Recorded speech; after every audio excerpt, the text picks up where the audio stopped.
Hello friends, हमारे यहाँ अब दिवाली की सफाई चालू हो चुकी थी। यहाँ पे पेंटिंग का काम लगभग हो चुका था। मैं रूम सेट कर रही थी। एक्चुअली मेरा रूम बहुत ज़्यादा बिखरा हुआ था। क्या है कि एक दिन में तीन रूम की क्लीनिंग हुई थी। पुताई वगैरह का काम भी एक साथ चालू हुआ था तीनों रूम का, जिसकी वजह से पूरा घर अस्त व्यस्त था। तो समझ में ही नहीं आ रहा था कहाँ पे क्या काम करें। तो धीरे धीरे करके हमने सफाई वगैरह चालू की। धीरे धीरे करके काफ़ी ज़्यादा फ़र्श वगैरह पे भी कलर था, तो काफ़ी ज़्यादा वक्त लग रहा था रूम वगैरह सेट करने में। तो अभी यहाँ पे आप देखेंगे कि मैंने अपने रूम की कुछ चीज़ें तो सेट कर ली थी, बट काफ़ी सारी चीज़ें थी जो सेट करना बचा हुआ था। यहाँ पे मैं अपना फाइबर का ड्रॉस को क्लीन कर रही हूँ। उसमें काफ़ी सारी फालतू चीज़ें भी थी और काफ़ी यूज़फुल चीज़ें भी थी। ये ड्रॉस मैंने मीशो से लिया था। जब मैंने इस ड्रॉस को ख़रीदा था तब मुझे ये अप्रॉक्स 700 समथिंग कुछ रुपीज़ में पड़ा था।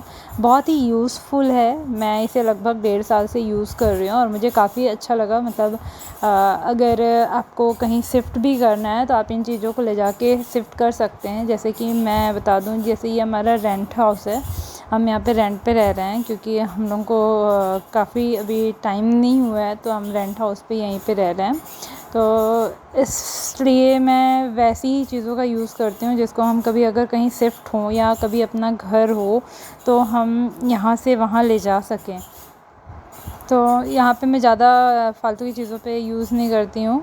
और ये अभी मैं क्लीन कर रही थी। 2 ड्रॉज़ मैंने अपने क्लीन कर लिए हुए थे। ये तीसरा ड्रॉज़ है, इस पे मैंने होम्योपैथिक की मेडिसिन्स रखी हुई है। और ये जो होम्योपैथिक की मेडिसिन है, एक्चुअली मैं अपनी बुआ यहाँ जब रहती थी तो मुझे होम्योपैथिक दवाइयों का काफ़ी ज़्यादा नॉलेज था, तो तब मैंने इन दवाइयों को रखा हुआ था।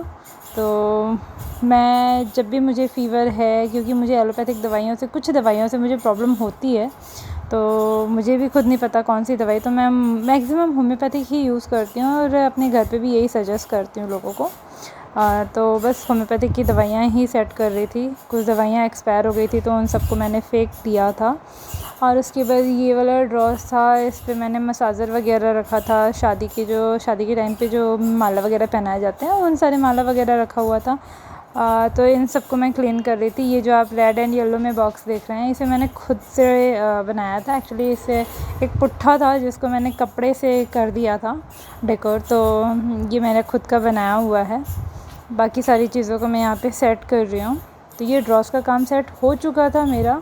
अब बचा हुआ था इसके ऊपर बैंगल्स वगैरह रखना। तो बैंगल्स वगैरह को मैं उस समय बस ऊपर से क्लीन करके रख रही थी, क्योंकि उस वक्त मुझे बस इतना था कि किसी तरह से मैं ये बड़ी बड़ी चीज़ों को सेट कर लूँ। फिर ये छोटी चीज़ें तो इत्मीनान से बैठ के हम कर सकते हैं। तो ये गद्दे वगैरह हटा के फिर मैं अब अपना बेड को क्लीन कर रही थी। दीवान है, तो इसके अंदर काफ़ी सारे सामान रखे हुए थे। मेरे चूड़े वगैरह भी, मैंने उस समय सफाई का काम चल रहा था तो चूड़े वगैरह को भी मैंने ड्रॉस के दीवान के अंदर ही डाल दिया था। तो अभी इन सबको एक साइड से सेट कर रही थी मैं। तो अभी ये जो दीवान है, दीवान में से सामान को निकाल के सफाई कर के उनको उनकी जगह पे सेट करना था मुझे। तो अभी मुझे बिल्कुल भी बन नहीं रहा था, क्योंकि कहाँ सेट करूँ, कैसे करूँ। तो पहले दीवान को एक साइड से साफ़ कर रही थी। तो यहाँ पे आप देखेंगे कि मैं दीवान की सफाई कर रही हूँ, क्योंकि ये स्लाइडर वाला है और मेरे घर में काफ़ी ज़्यादा चूहे वगैरह की वजह से ये काफ़ी ज़्यादा प्रॉब्लम करता है। तो बस ये इसकी क्लीनिंग कर रही थी, पूरा सफाई करके, झाड़ू करके, पोछा करके, उसको फिर सुखा के फिर इसमें वापस से सामान को मैंने सेट किया। तो ये सामान तो लगभग मेरा सेट हो चुका था। इनको मैं प्रॉपरली सेट की, सब एक एक सामान को पोंछ के वापस से मैंने सेट करने का काम चालू कर दिया था। कुछ फ्रेम वगैरह मेरे पास पुराने रखे हुए, वो होता है ना वेडिंग वगैरह के टाइम पे आपको मिले रहते हैं, तो कुछ वैसे ही थे। और फिर वो सब चीज़ों को मैंने वापस से इसके अंदर रख दिया था। क्या है, स्लाइडर वाला है तो फ्रंट वाला जो स्लाइडर का है उस पर बहुत ज़्यादा सामान मैं नहीं रखती हूँ, क्योंकि चूहे ख़राब कर देते हैं उनको। तो बस बहुत कम सामान रखती हूँ। पीछे वाले में थोड़ा सा सामान ज़्यादा रहता है। तो यहाँ पे फिर गद्दे को पूरा हटा के पीछे वाला भी मैंने पूरे अच्छे से क्लीन किया था। एक एक सामान को साफ़ करके रखना, जानते तो हैं दिवाली के समय में कितना ज़्यादा काम हो जाता है ये सब क्लीनिंग का। फिर सफाई करो तो ऐसा लगता है कि हर चीज़ को अच्छे से क्लीन कर लो। तो बस वही सारे काम यहाँ पे भी मैं कर रही थी। सारे सामान को निकाल के साफ़ कर रही थी। तो काफ़ी समय बाद तो एक ये सारा चीज़ मैं साफ़ कर रही थी। बहुत लंबा समय हो गया था, लगभग साल भर से तो ऊपर हो गया था जब मैंने इन्हें निकाला ही नहीं था।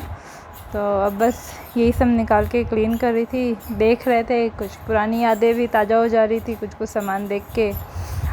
बस अब इनको वापस से सेट कर रही हूँ। ये जो वॉल पे मैंने अपनी फ़ोटो वगैरह लगाई हुई है, ये हम लोग की शादी के पहले की फ़ोटोज़ हैं। तो ये फ़ोटो मुझे बहुत अच्छी लगती हैं। एक्चुअली ये मुझे गिफ्ट मिला था, तो ये बहुत अच्छी लगती है ये फ़ोटोज़ मुझे। और कुछ फ़ोटो मैंने खुद से बनवाए थे, फ्रेम करवाए हैं, वो अभी मैंने यहाँ पे लगाया हुआ नहीं है। जैसे ही मैं उसे लगाऊंगी मैं आप लोगों के साथ शेयर ज़रूर करूँगी। अब यहाँ पे रूम की पूरी सफाई हो चुकी थी। अब मैं बेड को प्रॉपर सेट कर रही हूँ। बेड वगैरह जब प्रॉपर सेट कर लिया, उसके बाद भी बहुत सारे सामान बचे हुए थे, बहुत से काम बचे हुए थे। तो अब मैं यहाँ पे नहा के रेडी वगैरह हो गई थी।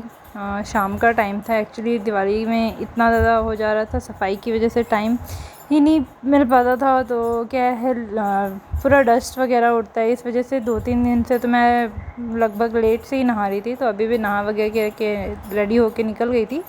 मेरा रूम तो ऑलमोस्ट मैंने रेडी कर लिया था, बट उसके अलावा भी बहुत सारे रूम थे, तो बाकियों का तो मैं शेयर नहीं कर पाई हूँ और शायद मैं ना कर पाऊँ, क्योंकि इतना काम था कि वीडियो वगैरह मैं नहीं बना पा रही थी। तो जितना मैंने बनाया मैंने आपके साथ शेयर किया है। अगर आपको मेरा ये वीडियो पसंद आता है तो प्लीज़ लाइक करें, शेयर करें और चैनल को सब्सक्राइब करना ना भूलें। Thank you guys, thank you so much.